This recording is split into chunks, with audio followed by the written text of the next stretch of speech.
Hey,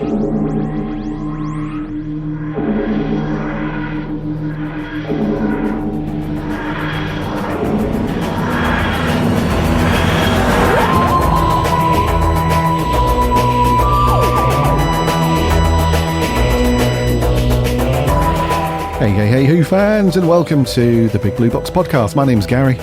My name's Adam. And welcome to episode 378. Yeah.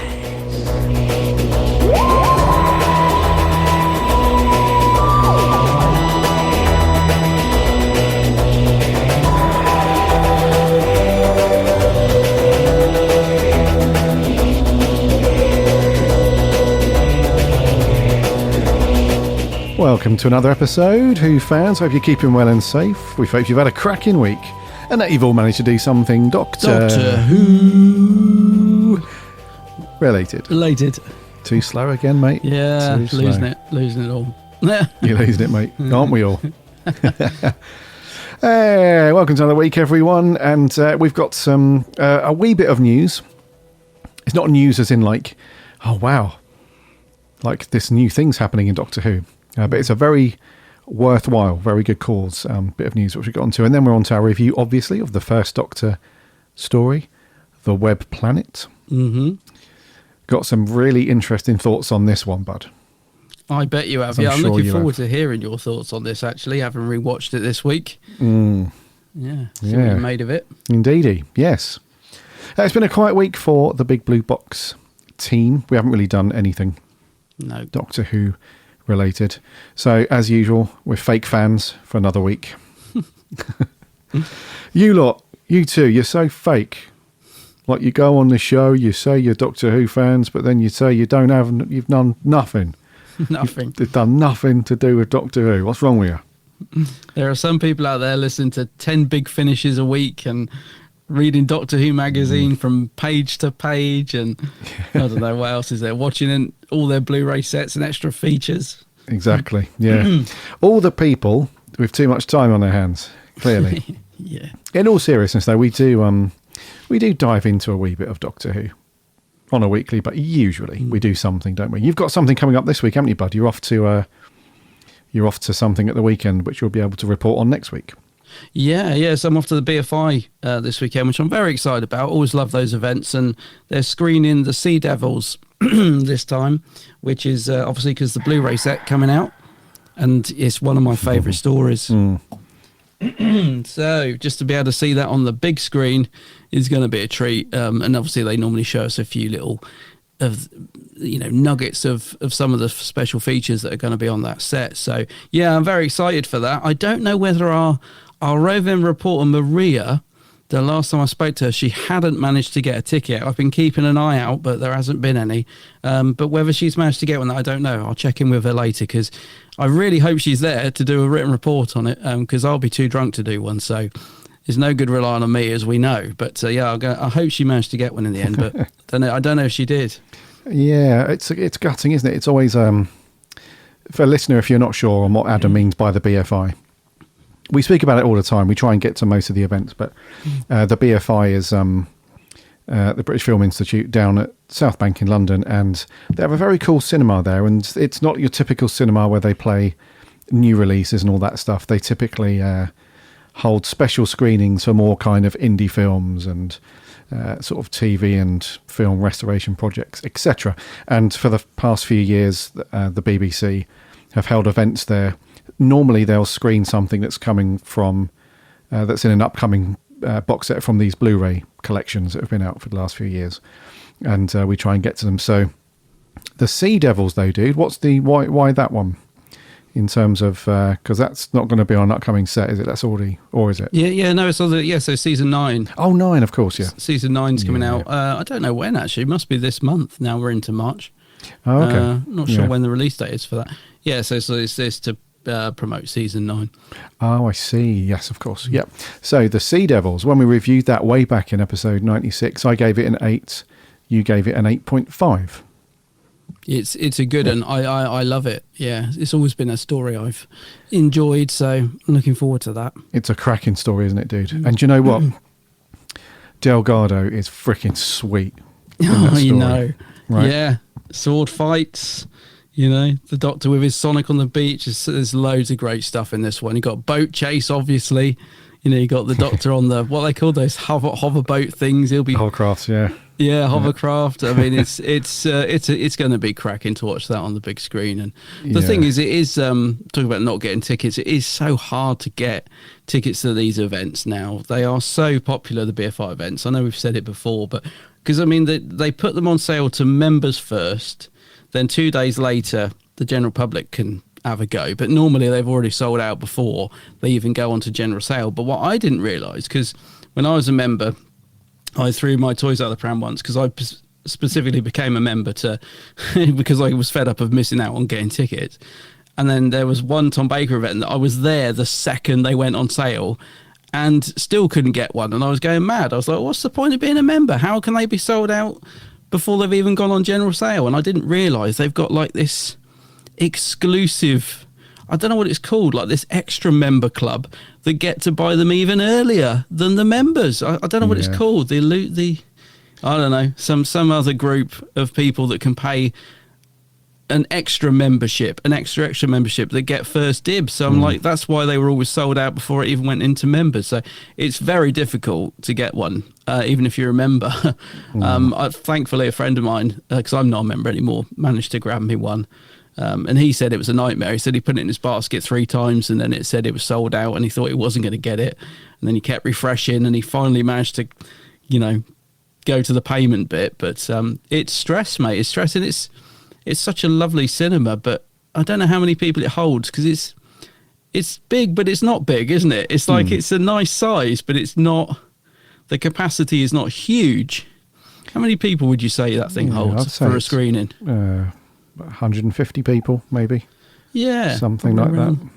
And of course, half of that, or no, not half of it, but there's a big chunk of that is like the BBC lot or anyone that's involved in it. There's always a section for like people they're interviewing or someone who's worked on the set that get their tickets to go to it and stuff. So that, you know, they take up a big portion, obviously, which is fair enough because they've worked on the set. So that takes up a portion of the seats. So it's difficult to get tickets. So, but they are good fun if you can get to them.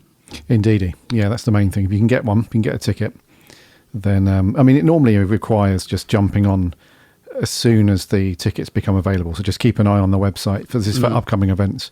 They normally announce it a couple of months out, I think, or at least 6 weeks out, something like that. That's right, yeah. And they'll tell you the date in which the tickets go on sale. So the best thing you can do really is just to hop on there the moment they become general sale, and fingers crossed all of the people that have paid the extra membership stuff haven't bagged them all. But yeah, they are good fun. So the Sea Devils, dude, that's going to be wicked. And what an iconic monster as well. I know. So good. Oh, so good. Well, and then next week, mate, I've got it'll be interesting to compare it because next week I'm going to, or the following weekend, I'm going to Riverside Studios. They're doing a Doctor Who day featuring some episodes from the Hartnell era that were filmed at Riverside Studios. And it's going to be a very similar thing, I think. They've got like Carol Ann Ford there, and I think Peter Purvis is there. They're going to be doing like photo sessions afterwards where you can meet them. And obviously you get to watch them on the big screen. So they're only showing certain episodes, I think. One of them, ironically, that we're going to be watching is episode 6 of The Web Planet. So I'll get to see it again. So it'll be interesting because I've never been to a screening at the Riverside. Oh, I have actually, but they've modernised it massively since I went. Many years ago, I went to see the Peter Cushing films.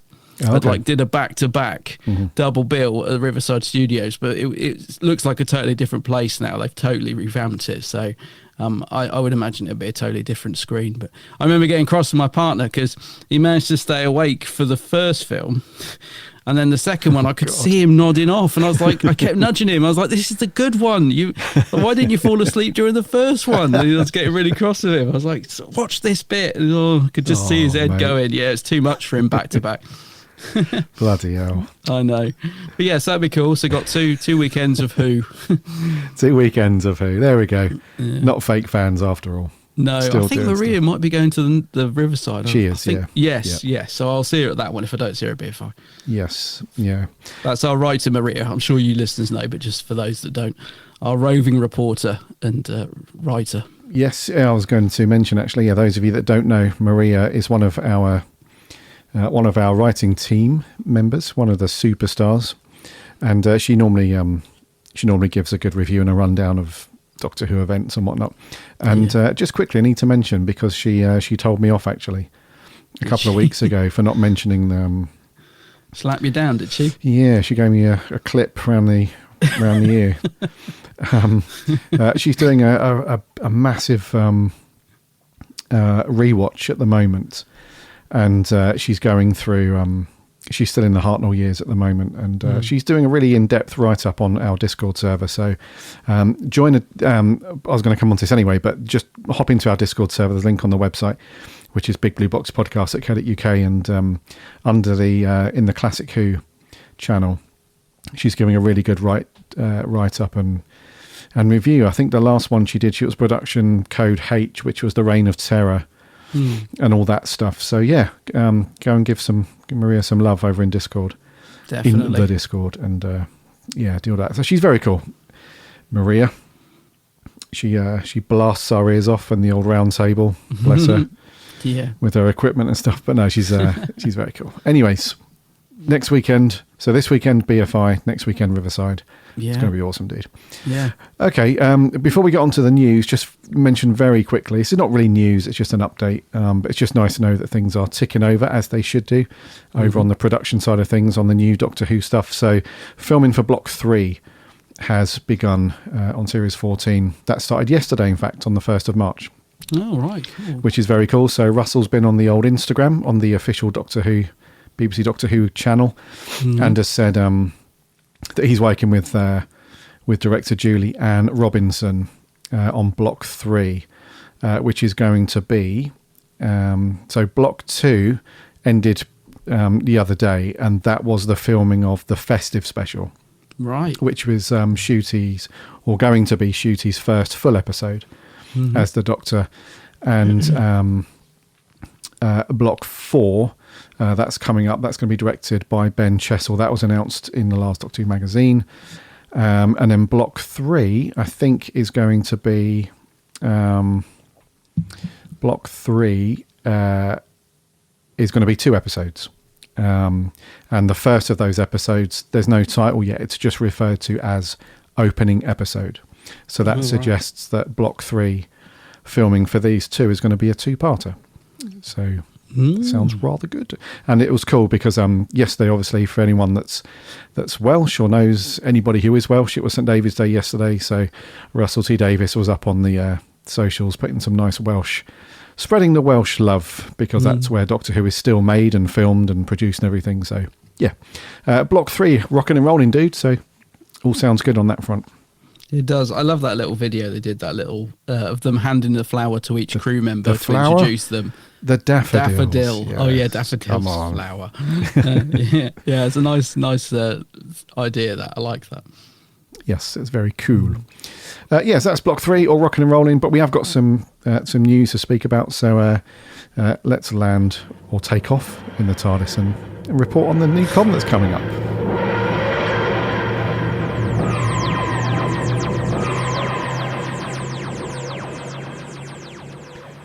Yes, Bedford Who Charity Con number 8 is nearly upon us. So we report on this every year. It sounds like a very cool con anyway, but it's a very good cause. The reason why it's called Charity Con is because all the ticket sales, all the proceeds and everything goes to charity, 100%, which is very cool. So Bedford Who Charity Con is, if you're unfamiliar, if you're in a different part of the country, it's in the southeast of the UK. It's not too far from London. It's probably about, I don't know, half an hour on the train, something like that.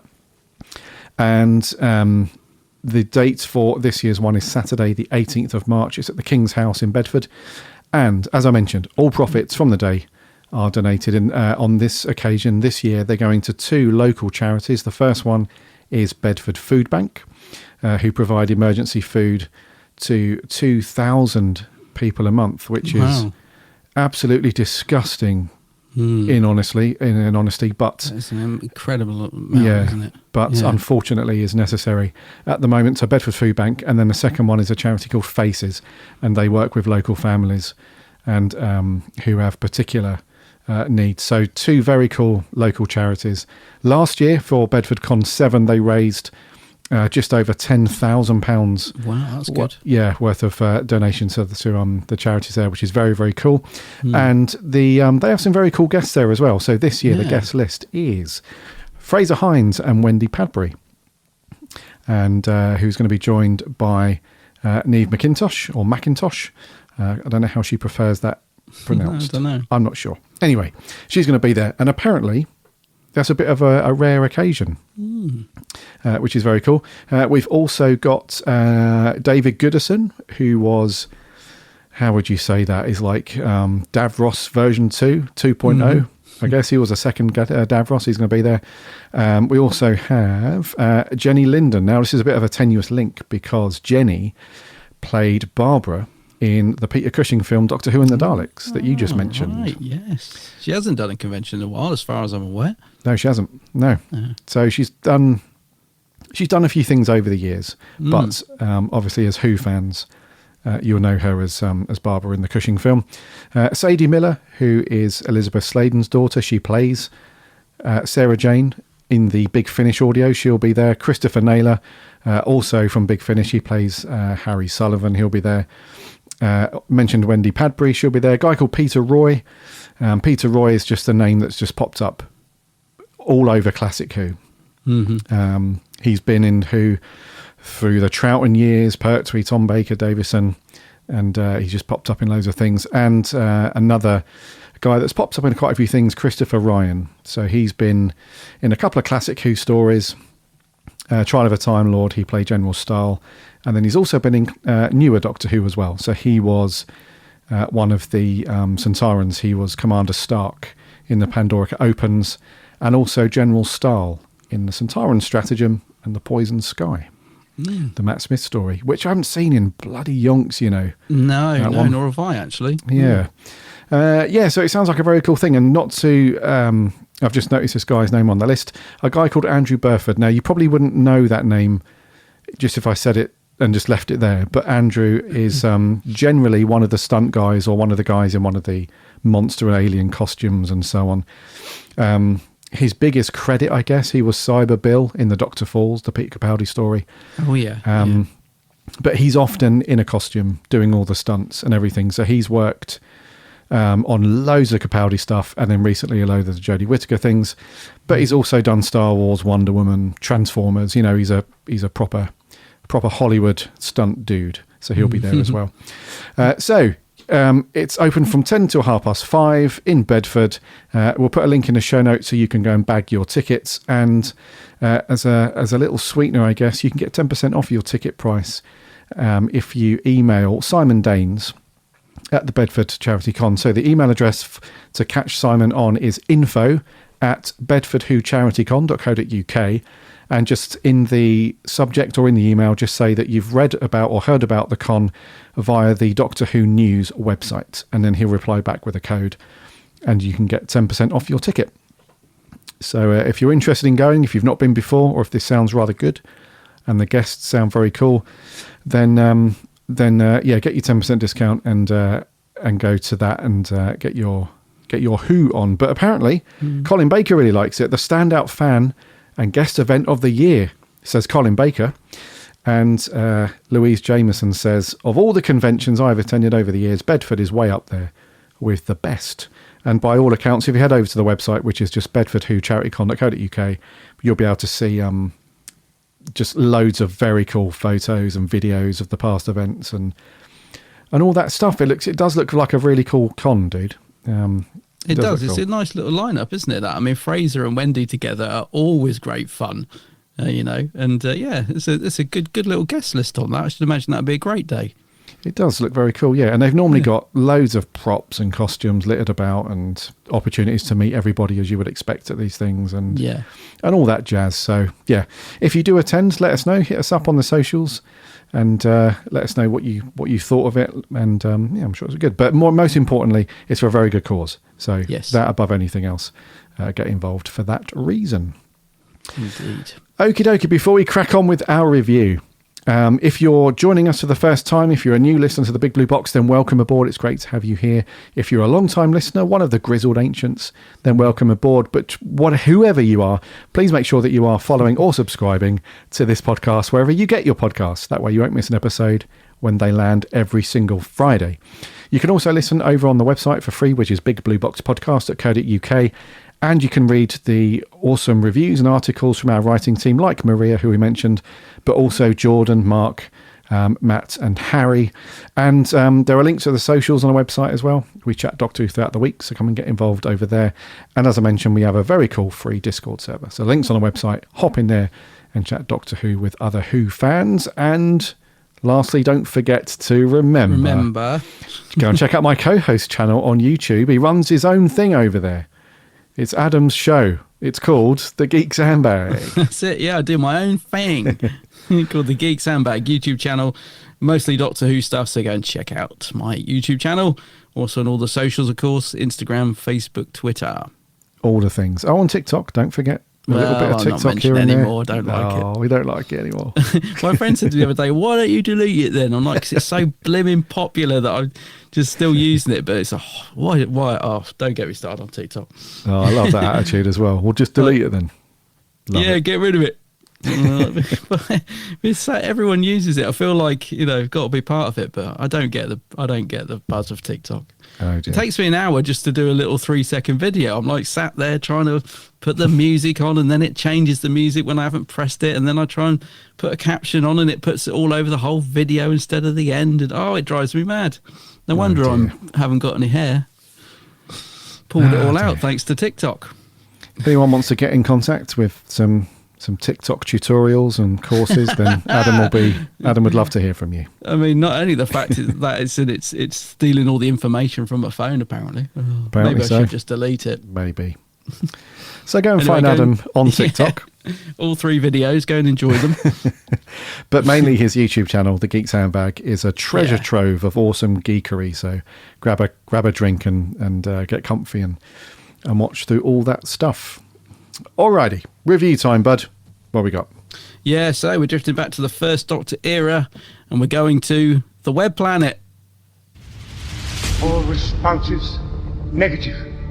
Air thin and static. Doctor, can't there just be something wrong with the TARDIS? Wrong, my boy. We've been dragged off our course. Barbara? Barbara, where are you?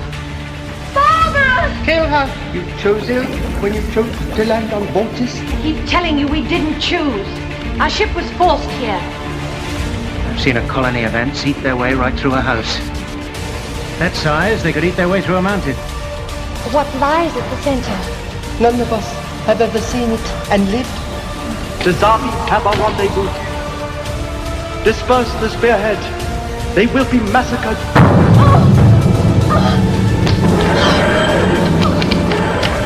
My TARDIS. Leave us alone, you parasite! What Vortis is, I am. What you are, I will become.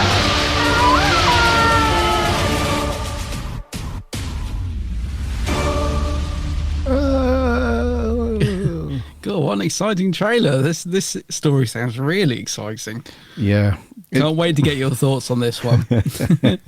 You can always rely on a good fan trailer to bring the excitement, I guess. But right, the Web Planet it's a 6-parter. The first part went out on the 13th of February 1965. So unfortunately back then, if you had Valentine's Day plans, that was shot to bits.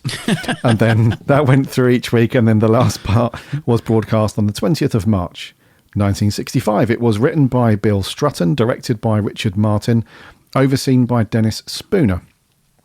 And this was back in the day. This was like the early days, Verity Lambert times and all that. It starred William Hartnell, of course, as the First Doctor, with William Russell, Jacqueline Hill and Maureen O'Brien as Vicky. A supporting cast, all in costume. And the synopsis is, on the planet Vortis, the Doctor, Ian, Barbara and Vicky are swept up in the struggles of the butterfly-like Menoptera, the original denizens of Vortis, who are forced to flee the planet for the moon Pictos to escape the encroaching web of the Animus and its mind-controlled minions, the ant-like Zarbi, and their living weapons, the larvae guns. Ooh. There you go. So, Bud, I don't know when you last watched this, man, but for me, this is a long time since I watched this. It was like watching it fresh for me. And, as always, mate, what do you think to this story? I actually can't remember when I last watched this, in all honesty, but I've rewatched it this week, and I watched it 2 episodes at a time, so 2 on Monday, 2 Tuesday, 2 Wednesday, to break it up a little bit. And to be honest, I had a headache by the end of watching this story. No, not just from the bleeps that were absolutely driving me mad, but just from watching it, because of the Vaseline on the screen and it's a picture just looking so terrible. I found this a real slog, mate, a real slog. And actually worse than I remembered, because I put it on, and a bit like you just said, I thought, I haven't watched this for a while. I remember it's interesting, and I absolutely love the ambition of it, right? Let's get that clear. I love the idea, the costumes. I can see the effort's gone into it. But my goodness, do I find it a hard watch. I mean, got through the first 2 episodes. They were okay. It sort of sets the story. I tend to find my heart in the stories. I always like the first episode because you get, the Doctor and that in the TARDIS, and they check everything. Is the planet safe? And, there's normally some setup in the first episode. So that was all right. But it really starts to drag pretty early on for me, this one. So even after the first episode, I went on to the second one and was finding it a bit tedious. Thought, right, I'll give it a break. By episode 5 and 6, mate, last night, I was just, is this ever going to end? And I didn't have a clue what was going on. It just seemed to be random scenes of people running about in ant costumes, and then these funny, what are the cloth creatures called? The larvae thing. What are the Optera, whatever they're called, they suddenly come into it.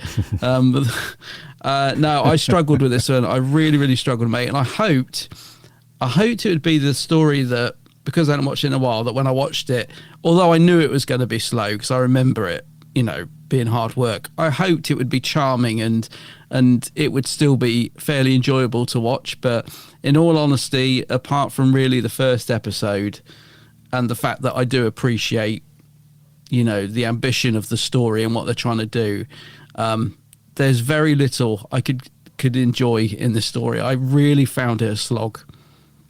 So not a favourite. And I wanted to like it a lot more than I did, in all honesty, because I love the costumes, and I love the scenes of the Menoptera flying about across the studio. I thought it was, there's 1 or 2 shots in there that look beautiful, but the rest of it is so stilted and flat and slow, and they keep bringing that blimmin' hairdryer down and putting it on the first Doctor's head. And no, I struggled. I really struggled to finish this, mate. And as I said, I watched it 2 episodes at a time, so I even broke it up quite nicely. But last night, watching those last 2 episodes, I just wanted it to end. I can't believe I've got to watch it again at the Riverside. I'm like, oh no. Thankfully, they're only showing episode 6, I think. So that's why I was laughing earlier. Yeah. Not a fan of this one. I'm sad to say. I see the potential. I see the ambition, but yeah, it's not one I'll be watching again anytime soon. Oh, dude. Okay. Yeah, I agree with most of that, dude. With what you're saying there, I think. Crikey. In the past when we reviewed Classic Who, and we've said the concept and the story is pretty sweet. It's a great idea. I think this story really encapsulates that whole a great story, but just nowhere near enough money to pull it off, unfortunately. It's one of those things where Bill Strutton turned in the scripts, and Dennis Spooner and the other people involved. I don't know whether Richard Martin and director was on board at that point when they were okaying scripts and story, but they probably read it and thought, this is great. It's one of those things where we're not talking about mechanical monsters. We're not Daleks here. It's we're dealing with a very organic level of creatures and everything in the story. But they must have just at the same time thought, how the hell are we going to pull this off? Now, unfortunately, as I mentioned, because of lack of budget and everything for Doctor Who, there's literally only so much you can do on the same set for hours and hours on end. And you can try and make it look otherworldly and ethereal. You know, you can put as much Vaseline over the lens as you like. And boy, do they. And boy, do they go with that effect. Yeah, that technique. And you can do that. But it just wears off really quickly. And the other thing as well is that the sound design for this. Now, I'm not talking about music, the music itself, which is by a couple of people, some French composers, I believe, Jacques Lazare and Francois Bachet. I think I'm saying that right. They came up with this kind of weird, almost unsettling kind of musical score at times. It almost sounds like a fairground kind of thing. But the sound design, so whenever the Zarbi are on screen, I'm just rubbing my temples, mate, and closing my eyes and thinking, I've got to turn my TV down. But then when I turn the TV down, I can't hear what the actors are saying. And, mate, honestly, I can't imagine what you're going to go through in the cinema, because it felt like every minute it was like this whoop, whoop, whoop, whoop. And I'm thinking, for God's sake. And after episode 3, mate, I'm like, I'm going to hoy my bloody cup at the wall in a minute and bloody get some ear muffins or something. I don't know. But yeah, the sound design, mate, it was just so loud and like brain piercingly. I don't know. So that aside, it was okay. I mean, the thing is, there wasn't even any big Doctor Who lore that you could kind of slot in places and have these lovely little scenes between the Doctor and Vicky, perhaps, or the Doctor and Barbara, or something like that. It was just literally the TARDIS has been pulled to this planet, and as usual, they're frustrated with the Doctor because he's loving it to begin with, as he usually is, you know, thinking he's the man piloting the TARDIS, and everything's cool, and then they realise that they've crash landed somewhere and it's completely not to plan, and you know, you can see that Ian's just always just losing his rag. And to make matters worse, the Doctor completely destroys his Coal Hill School tie. Oh, yeah. Which doesn't sit pretty with him at all. So, you know, and then that's it, really. That's as soon as they crash land on the planet, they very quickly realise that the Zarbi are bad. And the Menoptera are... At first, they think the Menoptera are pretty bad as well, but then it turns out, they discover later that it's actually the Menoptera's home planet, and they were forced to leave because of the invasion of the Zarbi, and they want to take their planet back and all the rest of it. And then to throw in the mix, just when there wasn't enough going on, we have these other dudes as well, these kind of descendants of the Menoptera. I think they're called the Optera, or the... Yeah, that's it, yeah. Which are like... So, you know what I'm going to say. So, Richard Martin, the director, said, look, you're essentially in a sleeping bag, but we're not going to help you out and modify it so you can walk. You're going to have to hop around like you are a child at a sleepover in a sleeping bag with your hands bound. Oh, mate. So it's conceptually, it's okay. You know, it's pretty cool. The only thing is, it's just a repetitiveness, I think, of the story. I think that's what I'm driving at. It's there's only so many times you can watch people in costumes clumsily run around a very small confined set with Vaseline smudged all over the lens. You can only watch that happen a certain amount of times before it's like, there is absolutely not enough story in here for 6 parts. No way. This could have been, we often say, don't we, that 6-parters could very easily be 4s. I think this one, dude, could be a 2-parter. It could really easily have been episode 1, let's set up the story, and then episode 2, let's defeat the Zarbi, or no, let's defeat the Animus, release its hold on the Zarbi. Everyone's, because the last 5 minutes are lovely. really nice. You got the Optera like hopping around, laughing and giggling. You've got the Menoptera who are like doing their little, this is amazing, you know, everything's cool. The Doctor gets his ring back. Ian's still miffed about his tie, but never mind. You know, and it's a lovely bit. So, you know, he said that could have all been condensed into 2 very cool parts of Doctor Who, but alas, it's 6 parts of just monotony and ear-splitting. Yeah. Shall we talk about some good bits, though?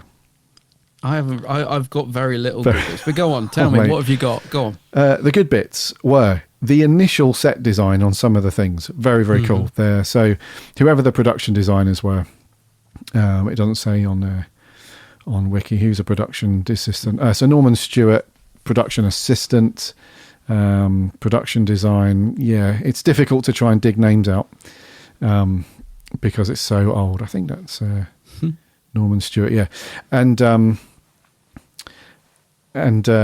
so the scene where they first land on the planet is nothing special. It looks like the moon, basically, doesn't it? Pretty much. But when they get into some of the caves and so on, there's a bit where Ian and he makes buddies, doesn't he, with one of the Menoptera. Yeah. Vortis, I think his name is. They're climbing up all the vines and stuff. That looks very cool. And then a bit later on, when they get to the Animus, you know, where is it? The carcinome, I think, where they sort of they find this big creature. That looks very cool. You can tell that they spent a bit of time building that up and stuff, and the lighting effects on that look really good. Yeah. So a couple of the sets were okay, and then the other cool thing was just the sheer amount of into it the supporting cast were. It's very rare do you see a speaking part where you're in full costume, top to toe, face painted, everything like that, and you are absolutely that character. Because typically with Classic Who and the supporting cast, they're normally just, if it's not one of the main baddies, they're normally just shuffling around in the background. Like shuffle, shuffle, shuffle, shuffle, non-speaking part, but you're in costume. These dudes, no. These dudes are properly going for it. So you can tell that, to his credit, Richard Martin did whip them all up into a bit of an insectoid frenzy. Because even the bits where it's all kicking off and you've got the Menoptera flying off set on cables, you've got the Zarbi, like, mad those. Yeah, trying to do what they can in these big, clumsy paper mache suits and stuff. All the supporting cast members are properly going for it, mate. They are properly in character, especially some of the Menoptera characters. They are properly in character, mate. So I love that. That has got a certain charm about it. Yes, I would agree with that. I think those people in the Menoptera outfits are, in their head, they're on the Royal Court. They're in the Royal Court Theatre or something, giving the performance of their life. Yes. They are definitely into it. I'll give them that. And I do love the costumes, mate. I mean, they're very much of their time, but they have a charm about them, you know, whereas I think the episode doesn't. The Menopteras, you know, when they're flying around on those cables is something to behold. It's, you know, for the time, it's quite eye-opening. I would imagine this is one of those stories that if you were to have seen this back in 63 or 64? Back in the day. 65, mate, yeah. 65, okay. Yeah, if you'd have seen this story back in 1965 and then you hadn't seen it since and you heard it was on DVD, I bet you in your mind's eye you'd be like, oh, I remember that being amazing. There were these people flying across the screen like these giant creatures and I bet it was amazing. And then you'd put it on and it'd be one of those things that you'd be so disappointed with, at like how it doesn't live up to your memory at all. Yeah. You know, I think Peter Capaldi might have said that, actually.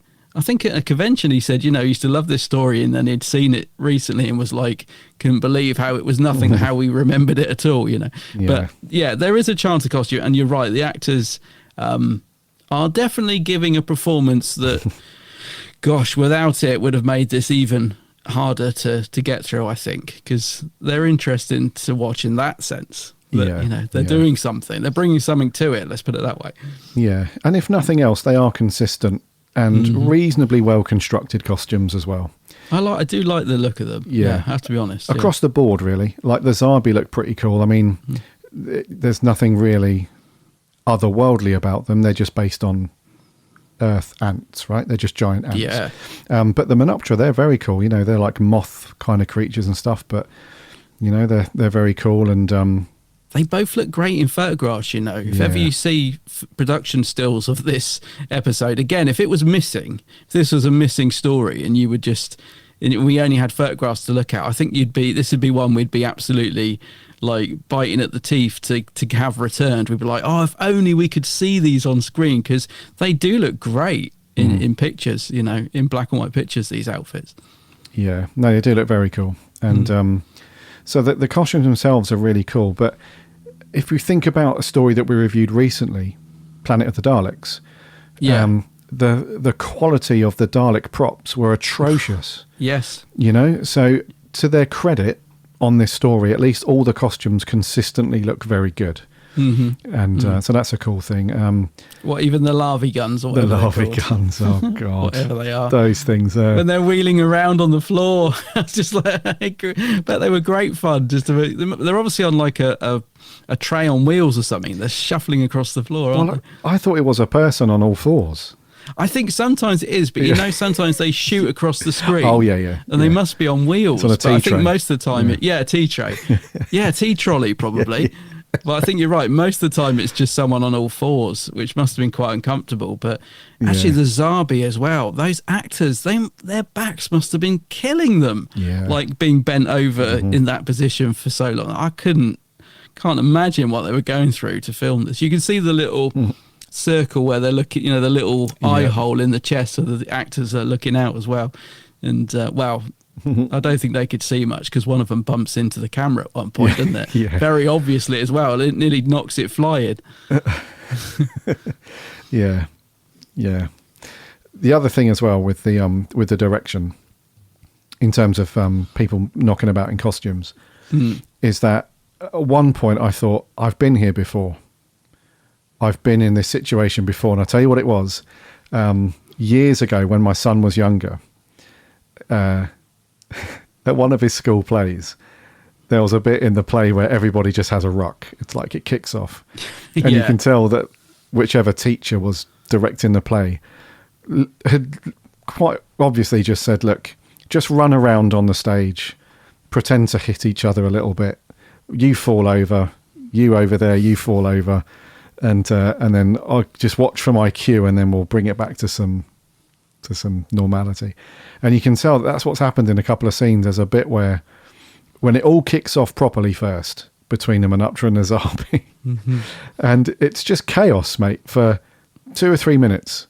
There's nothing, there's no music, there's nothing. All you can hear is like the echo of like the big Zarbi costumes, as like one of the Menoptera's just got a big hand, like boom, like gives him a wallop, and then he runs off and gives another one a wallop, and then one of them's been hoisted up and has got vertigo, and then he passes out because the guy on the cable's like, right, whip him off the edge of that little cliff bit there, and it's just chaos, mate. And nobody seems to know what they're doing. It's just they're aimlessly, like, you know, going to one another and stuff. So costumes wise, very, very cool. I love that. But direction wise, for when they're actually doing things in the costume, it's just chaos, dude. It is. There's a scene at the end where they're all kicking off, they're having a good old scrap, and it is chaos. And I kept thinking, I would love it if, when you were watching this, Nat, your partner, was just to walk in at this exact moment, and she would be like, what the blimmin' heck are you watching? Like, it is like something otherworldly, and it's just a chaos. Mate, yeah, you read my mind, because I was thinking exactly that. What if she walks in now? Yeah. I mean, fortunately, if that's the word to use, my wife has been away with work this week for a few nights, so I thought, perfect. You know, a couple of episodes an evening, it's not going to be too bad. But I know for 100% that if she was to walk in and I was watching it, she would look at me like, are you serious, Gary? What is this? Are we serious with this one? Yeah, I'm serious. But Oh, dude, having said that, it's got that lovely charm about it still. It's still got that old school, everyone just doing their bloody best. This is the story we've got. This is the budget we've got. Let's just crack on, and do it. So it has, mate. But I mean, the direction. I mean, it's Richard Martin, isn't it? The director. Richard Martin, which is a name I recognise. I think he did quite a few, and I watched the little making of afterwards because I was so intrigued about the production of this. And it sounds like he was really into it, and he was trying to film stuff using mirrors to get good angles. And I'm thinking, I just didn't. The whole time I was watching this, just couldn't help but feel how flat the whole thing felt. And I was sort of putting that down to the direction, really. But having listened to him and all the stuff he did and tried to do, maybe it just was a production nightmare. Maybe there was no good way for him to film this in the way with what they had at the time. Because the problem is, it doesn't. I think one of the reasons it really drags to me is not just the monotony of the same stuff happening over and over again. I mean, in the middle of the story, when the Doctor and Vicky get constantly taken back and forth by the Zarbis, and they have that funny thing put around their neck, and then the Doctor goes under the hairdryer for the 100th time, and there is so much monotony. But the thing that I really noticed was that there is no atmosphere to the story. There's like you mentioned, the music, there isn't that much in it. Like there are scenes where there are fight scenes and you'd expect some classic 60s Who stock music to kick in or something. It's just like you said, you can just hear the studio and the costumes battering around. There's no sort of atmosphere created by music or anything like that. And like you said, all we do really have is the sound effects, which are really distracting. The sound design just seems really odd in this story to me. Like the lack of music, the lack of, I was going to say sound effects, I mean sort of like planet sound effects, not beeping sound effects, something to create the world sound effects, like a wind sound or something. It just feels very flat in tone, this whole story. And very often the vocals are sort of quiet or whispery, and then they're loud, and I don't know, there's definitely something missing in terms of like the finished production, in terms of the sound design, I feel. Because it just feels so flat. Every scene just feels, it is almost like you're sat in the front row of a play watching a performance. You're just literally looking straight on for most of the time. I find the direction really flat, which I feel bad saying, having heard Richard Martin talk on the making of about how he tried to inject all this life into it. And the only bit I can see that in is when the Monotra are flying around, which looks fantastic. That really, there's a scene when I think the camera's going up as one of the Monotra flies down. It's a great shot, but I just found it so stilted, the whole story. Agreed. And maybe it's the sets as well, mate, because they are so limited. I don't think that helps. No. Yeah, and the music is a strange thing, isn't it? So I mentioned it was a couple of French composers, and they didn't write the music specifically for this story, though. So technically it is stock music, but it was created by a group of French composers, and they did it all on glass tubes, and it's very... I think Richard Martin liked it because it sounds ethereal and, alien, I guess, and they reused some of it as well in Galaxy 4. Oh, okay. Which we obviously don't know because we can't watch it, but they did reuse some of it. But it's... I think the frustrations that you and I are vocalising here, and I think a lot of fans have done the same. I think, do you know what? I think Ian Russell shared that during production as well, because I think, I could be wrong, but I think it was during production of this story that he was like, I'm done with. Oh, is it? Yeah. Oh, okay. I'll have to confirm that. Give me a second. But I'm pretty sure it was this one that he was like, nope. This is like, there's fun and quirky, and there's weird and strange. But I think he was just like, if they had more money and he could do more with it, and the outcome was a bit more, if the story had more substance and the outcome was a bit more polished, then perhaps it would have been better. But yeah, I'm pretty sure that William Russell was like, no, done with Doctor Who now. I mean, the other thing that in terms of production that I've always disliked about the story is the Vaseline on the lens as well, because I think maybe this is a time thing, but it seems like sometimes there's only a little bit, and I guess that works all right. but a lot of the time it's as if someone's just grabbed a handful of it and smeared it all over the lens, and it's just too much. Like, it's so blurred. I can't believe that people didn't think their TVs were faulty back in the day, because especially that end scene, it's so blurred that you can hardly see the TARDIS windows, and then it pans round to the Menoptera, and they look completely out of focus. It's just too much, and I don't know whether they just didn't have time to, like, you know, spread it out and make it look how they wanted, but it literally looks like someone's grabbed a handful of Vaseline and shoved it on the lens and thought, oh, that looks alien planet-ish, that'll do. It's really distracting for me. I don't know if other people feel like this, but it's one of the things that every time I have put this episode on or this story on really frustrates me, this blurred picture all the time. I really don't like it. Yeah, it's a bit of a myth that putting Vaseline directly on the lens, it's just meant to create that kind of effect. It's actually another camera lens that's put in front of the actual lens. Oh, is that what it is? Yeah, and it's well, back in the day, it was just there's no posh term for it. It was just a distorting lens. It just looks awful. Yeah, but it gives the illusion that, you know, a lot of people say it just for comedic effect. The illusion that you've just smeared some Vaseline across the lens, and it, you know, does that effect. But yeah, in some scenes, it looked really good. Like, there was a couple of scenes when they're up on the surface of the planet, and all the rocky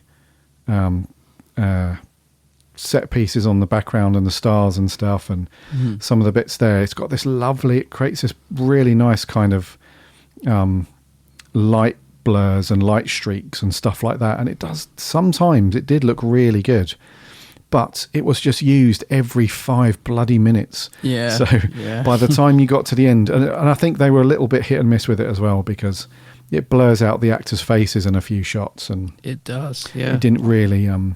I think they just got excited by it because it was like this cool thing that you could do at the time. But I find it very distracting. It was a bit. To be honest. Yeah. I think for like establishing shots and wide shots when you're, you know, at the start of a segment or a scene, I think it can look really good. But when you've got the actors who are trying to perform and you're not capturing their facial reactions to things and how they're, you know, doing it, it's a little bit, it's distracting, isn't it? Yeah, I find it distracting. It irritates me after very quickly. I read you. Yeah. Yeah, so William Russell, it was this story. He was like, my enthusiasm now has just gone, really. Oh, really? Yeah, so it's no surprise either. I mean, this is a hard sell. You know what I mean? So I think in the trailers and the production shots and stuff that went out before this aired, it obviously would have looked like a really cool piece of sci-fi, like giant insects. And I think back in the day, people probably would have been quite, impressed by the look of it. I'm not sure.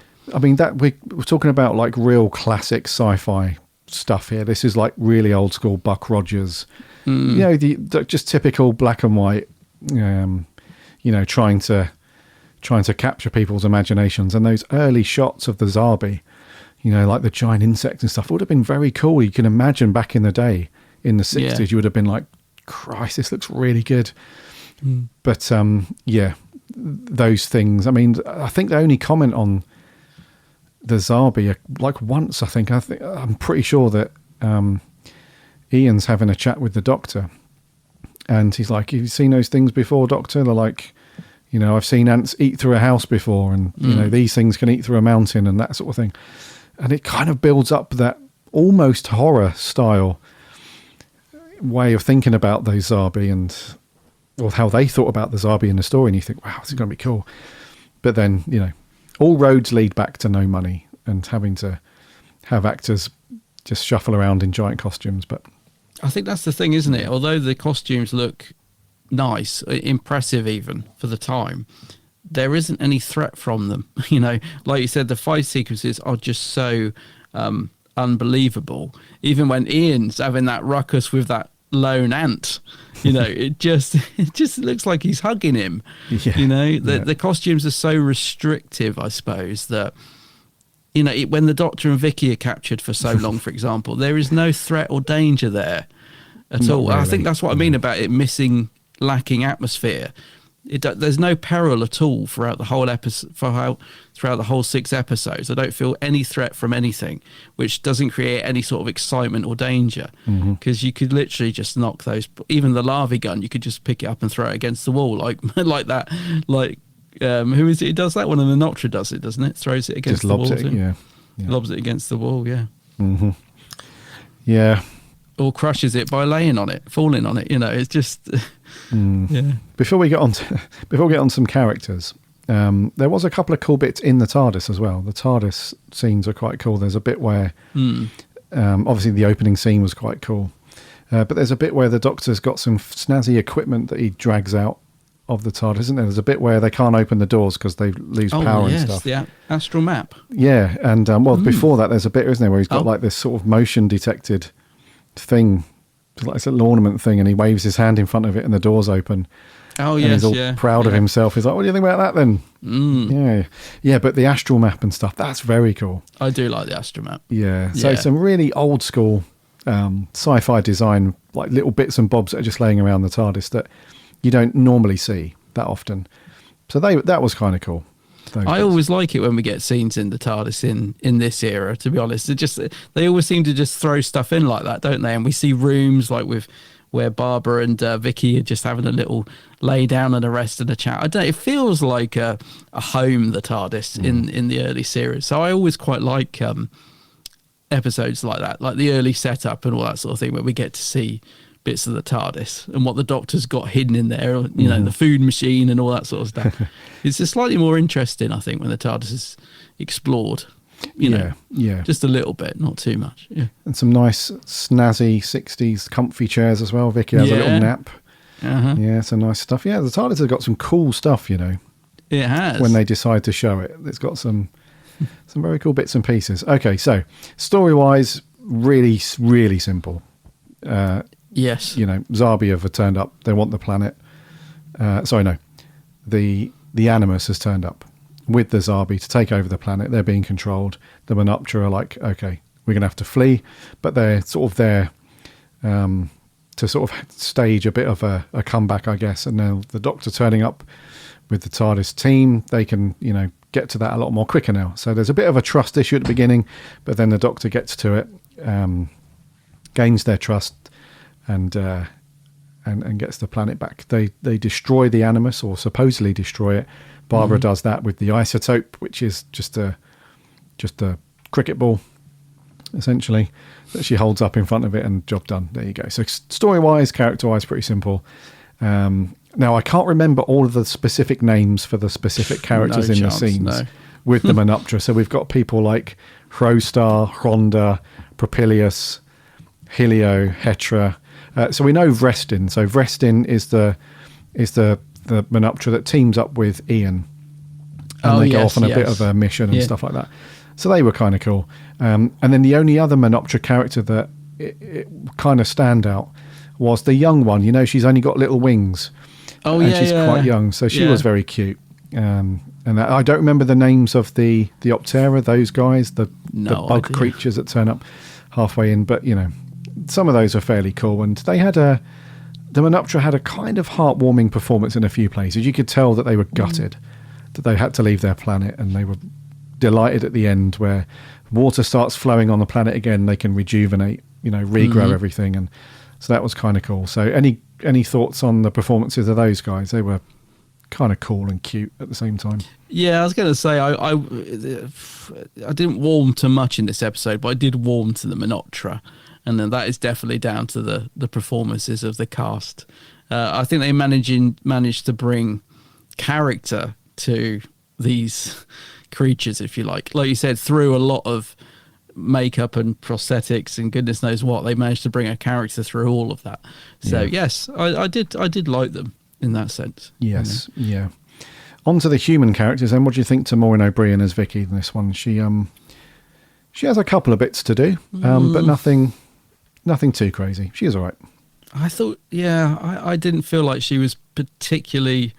Let's put it this way: I wouldn't be surprised if she didn't particularly enjoy making this story. She looked a bit bored to me in her performance. So I didn't feel like she was giving much. I mean, there is the bit where the TARDIS is being dragged off, and for some reason, and I don't see why Vicky would do this, she starts hitting all the controls, and I think the viewer thinks the TARDIS has taken off at first, but it turns out that it's actually been dragged away. But I don't think Vicky would flip all those switches and try and take off, because she she would be worried where she would end up. She wouldn't leave the others behind. So that didn't make sense to me. And then she pretty much spends the middle of the story just stood around with this thing around her neck. And then she collapses at the end in front of the big old creature in the sky. So I don't think it's a particularly good story for Vicky, in all honesty. I think she gets a few bits to do, but they're not very good things. So I don't think it's a particularly great story for her, to be honest. No, I read you. You know, and Hartnell's, even when she's got some scenes with Hartnell, which they're quite good together, those two, but he's just gets cross with her in every scene. He's just sort of, go back to the TARDIS, you silly girl, and all this sort of thing. That's not what I asked you to get, and all that. He just gets cross with her. So there's no sort of nice little moments between her and Hartnell in this one either. So yeah, it's not a good one for Vicky, I don't think. No, agree, dude. Yeah, agree.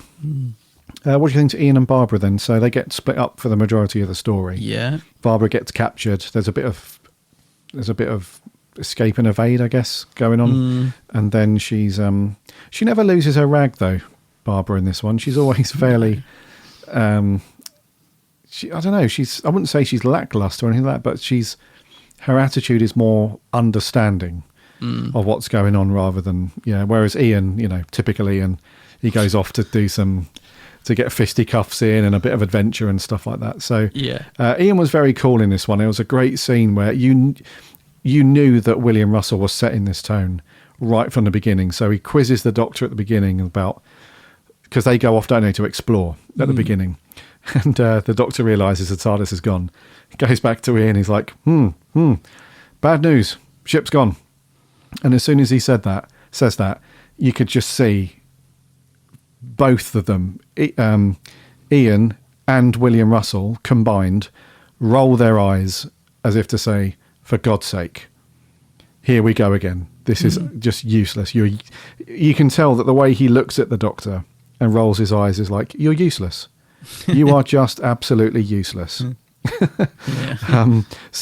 I like, even though William Russell wasn't too keen on this story, and you could tell that he wasn't as good as some of the previous ones, I still like him in this. He's still okay. And Barbara's just she's okay. Just, nothing. There's no fireworks.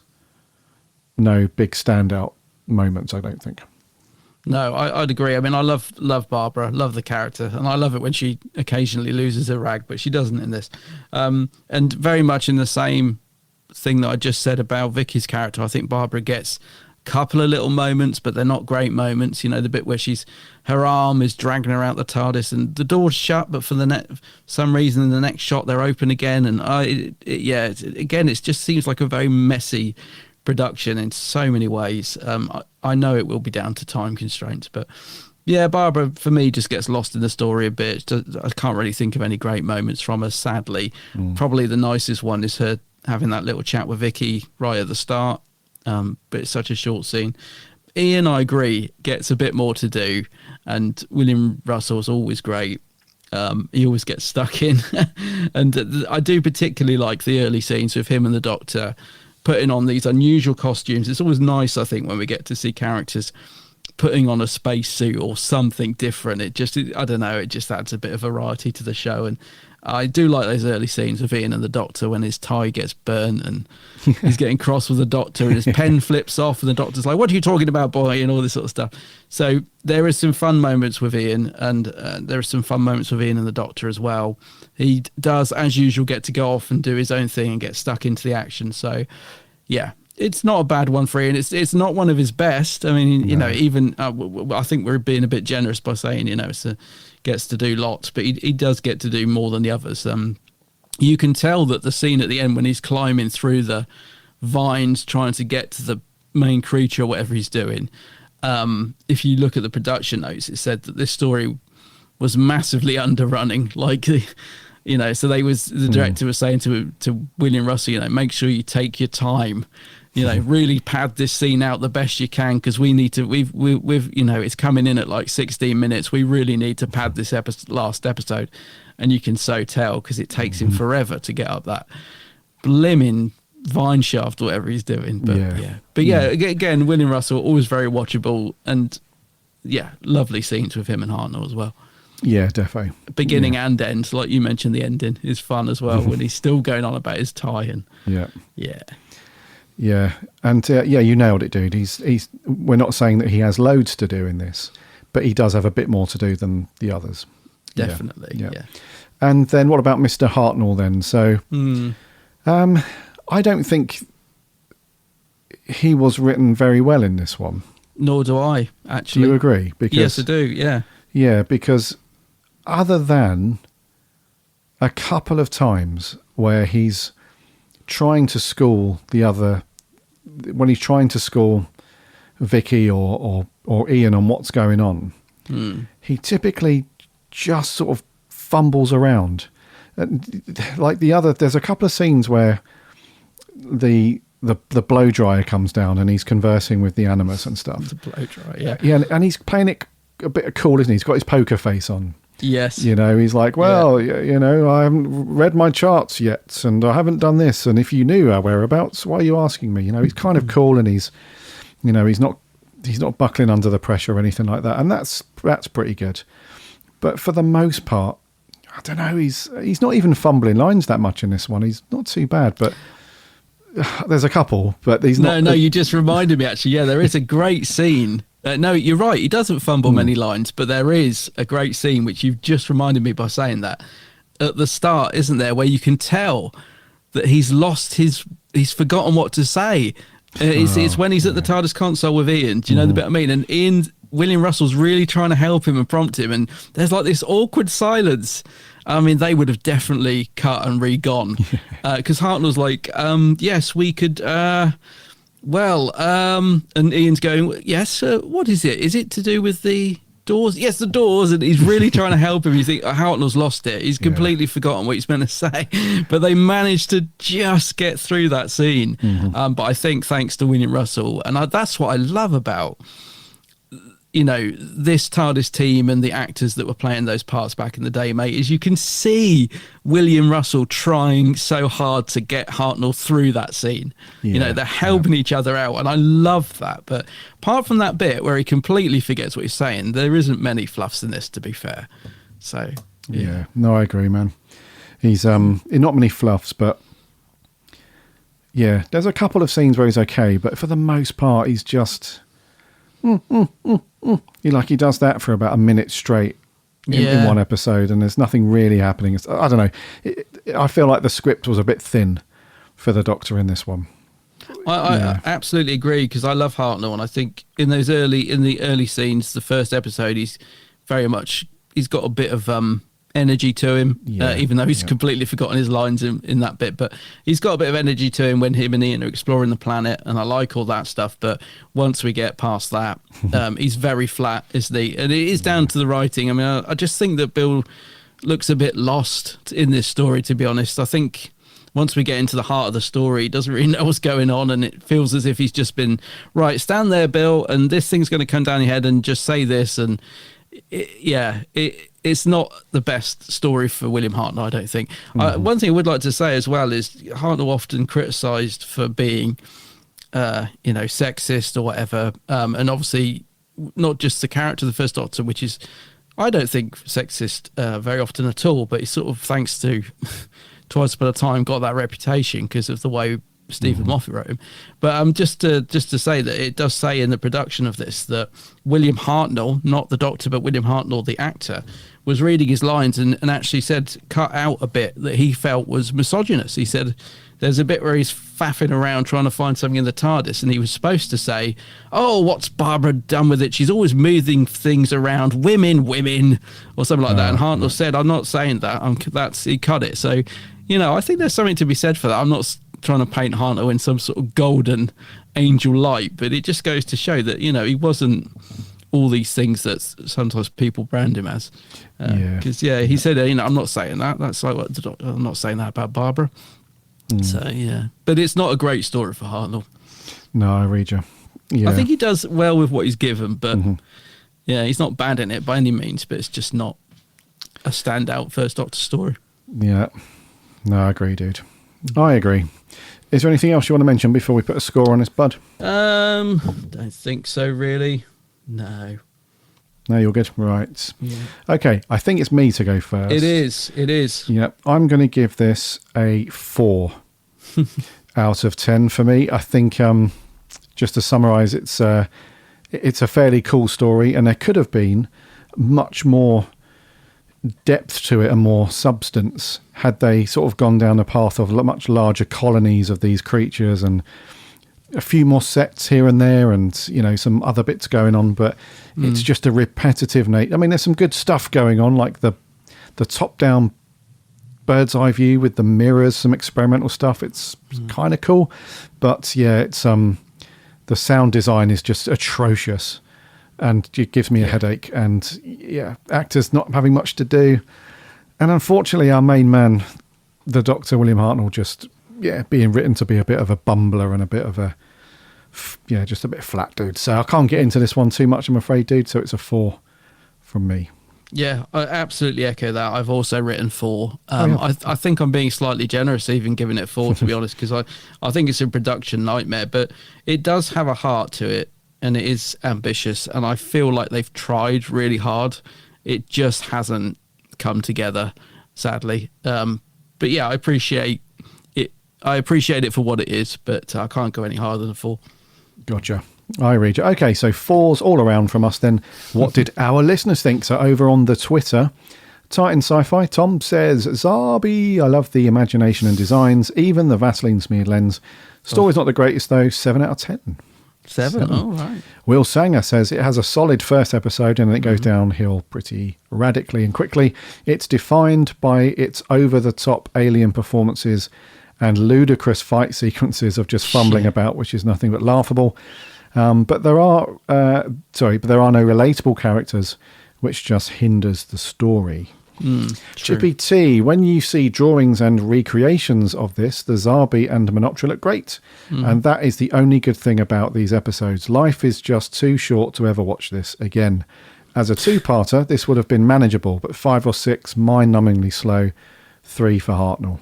Oh dear. Yes, yeah. Edward Gillooly says, a valiant attempt at creating a truly alien world. Vaseline on the lens, etc., but it ultimately fails. The start and end are okay, but middle episodes are just boring. The underground sleeping bags, grubs, are truly awful. 6 out of 10. 6, okay. Nick H says, good luck, lads. This one is a slog, even when watched 1 episode a day. 8 out of 10 for effort, 2 out of 10 for the results. Yeah. Yeah, I'd agree with that, Nick. And lastly, Owen Doctor Who says, rubbish, flat out absolute rubbish. The beeping, the Vaseline smeared camera. It's not all doom and gloom, though. It's creative, and the Zarbi are lovely, even when they run into the camera. But sadly, the limits of 60s TV hold it back. A 3 out of 10. 3? Right. A 3. And then over on Facebook, James Walsh says, oh dear, hugely ambitious, but very flawed. Some of it is massively embarrassing. I can't give it more than a 4 out of 10. Yeah. Our writer Harry says the web planet, more like the crap planet. Harry. I'll never deny the ambition of this show, but this has to be one of the worst ever. Boring story, weak performances, and the main cast look like they'd rather be anywhere else. Yeah, they do look bored. 3 out of 10 from Harry.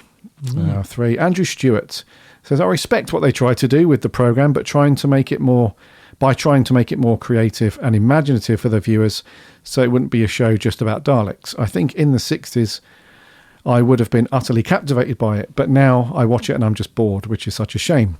Yeah. Even Capaldi said he had fond memories of this story. However, watching it now, he was disappointed at how bad it was. I can see what they were going for, however, it just doesn't work. And less is said about the Menoptera, the better. A 4 out of 10 as well. Another 4, okay. Charlie Turner, interesting concept with the Zarbi, but everything else in it likes to give me a headache. And it doesn't need to be 6 parts. It's a story that seems to go on, and the only other story that I know that does that is the Ambassadors of Death during season 7. Even though I find that to be a tolerable, despite the writing being all over the place, the web planet, however, is not tolerable at all. It is boring and one of my least favourite Hartnell stories, I'm sorry to say. A 4 out of 10, and I'm being generous, but it's for the performances. Fair enough. Toby Coleman, this is what I think of when I think of early Doctor Who. It may not be the best, but it has heart and it tries to be inventive. It tries so hard to be more than what it is, and I think it went into such low expectations. And I think I went into it with such low expectations that I found some genuine enjoyment from it. It is overambitious and has plenty of flaws, but I find a charm to it, and I may be in a minority with my thoughts, though. Well, do you know what, Toby? That's fair enough. Mm-hmm. Do you know what? Yeah. If you enjoy it, dude, if you like it, then that's all good, buddy. Nice one. And then lastly, Martin Arnold says, I can't. It's utterly bonkers. Therein lies the charm. It's so alien and strange. Just a shame it can't sustain interest over so many episodes. Yeah. A shorter and tighter plot would have made it all the difference. Wonderful, unique, but heavy going. 6 out of 10. Mind the set, though, Mr. Giant Space Ant. Too right.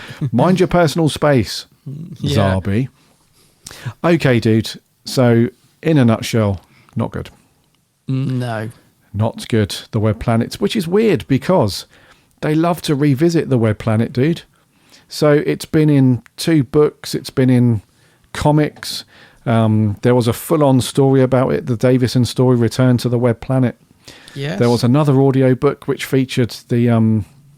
So the Animus in this story was in the McCoy Big Finish story called Black and White, and the Animus was one of the great old ones, these supremely powerful creatures that escaped the destruction of the prior universe, and then they shifted into our universe. So they're these big, all-powerful things, and, you know, so it's, even though people can't really get on board with the story, they do like to revisit Vortis.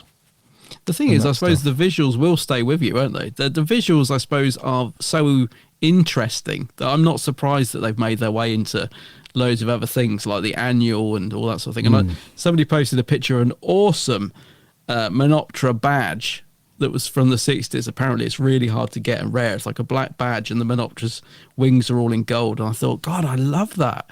So the visuals are very interesting. I can totally see why they would be, you know, taken into other medium, whereas this story kind of gets a little bit forgotten. Yes, I agree. Okie dokie then. So the average score on this is probably a 3 or a 4, dude. I would say. Mm-hmm. Next week then, we're going from 6 to 4 parts. Is this going to be any better? What we got? Well, what we need after this story is an absolute belter to get us back into the show, but unfortunately we haven't got one. We're reviewing Underworld, the 4th Doctor story. I can't remember when I last watched this. I have memories of it being one of the worst. The but Minions. Let's see. I mean, it's been such a long time. Will it be better than we remember? So Underworld next week. Underworld. The Minions. Yep. I can't remember anything about it apart from really bad CSO. That's all I can remember. Okie dokie. So, okay. Next week then, Underworld. Let's crack into that. But until then, let's wrap there, dude, for episode 378. Alrighty.